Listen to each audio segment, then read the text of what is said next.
खुलुमबाय लोगोफोर, गोजोन फुंबिलि बयनिसिमबो। नोंथांमोनखौ गोदान भिडिअ'आव आरो फिन खेबसेबाव बरायनाय बावहरबाय।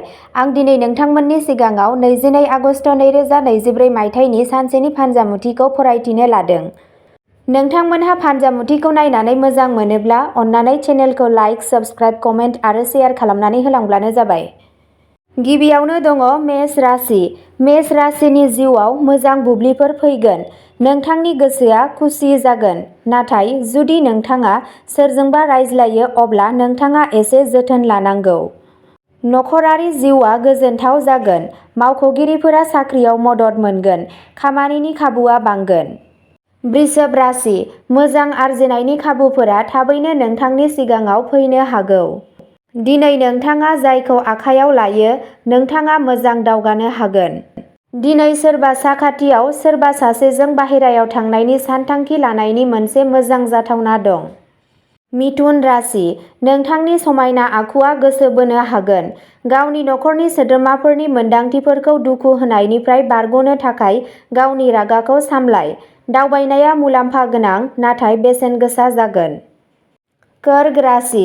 खामानि मावग्रा जायगायाव बैसोगोराफोरनि नारसिननाय आरो न'आव बेले-बेजेआ माखासे नारसिनथाय लाबोनो हागौ, जाय खामानियाव नोंथांनि गोसो हमथानायखौ हेंथा होगोन। दिनै नोंथाङा गावनि जिउनि साबसिन समखौ गावनि जिउनि लोगोरिजों बारहोनो हागोन। सिंह राशि। रागा जोंखांनाया बाथ्रा दान्थेलायनाय आरो सौग्रावलायनायनि जाहोन जानो हागौ। नोंथांनि बांद्राय गोहो आरो जोबोद थुलुंगानायआ मोजां फिथाय लाबोगोन आरो नखरनि जेंनाखौ खम खालामगोन। नोंथांनि जिउ लोगोरिया दिनै बांद्राय गाव-मिरुआरि खामानि मावनो हागौ। कन्या राशि। दिनै नोंथाङा गोरलैयैनो पुन्जि बुथुमनो हायो, आद्रा थानाय दाहारफोरखौ बुथुमनो हायो एबा गोदान मावथांखिफोराव खामानि मावनो थाखाय रां बिनो हायो। मोनाबिलिनि फारसे हरखाबै मोजां खौरांआ गासै नखरनि थाखाय खुसि आरो गोजोननाय लाबोयो। गोजोननाय दावबायनाया गोजोनथाव जागोन। तुला राशि। मोनसे गोदान राङारि गोरोबथाया जोबथा जागोन आरो गोदान रां फैगोन।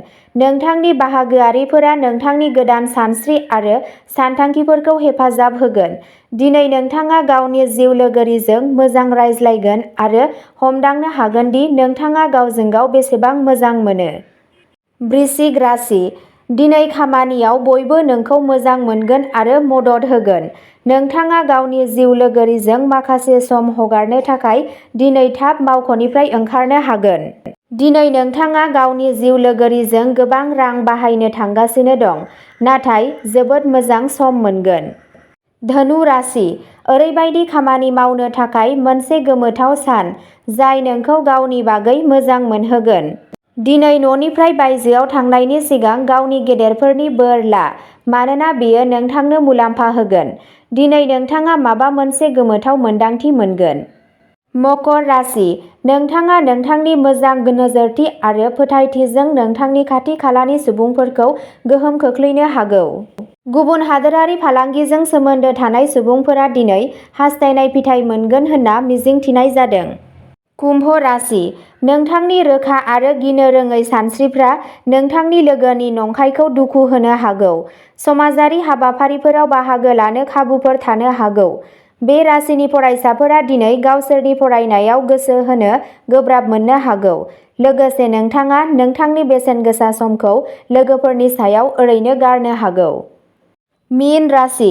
दिनै नोंथाङा गावनि बिमानि फारसेनिफ्राय राङारि मुलाम्फा मोननो हागौ।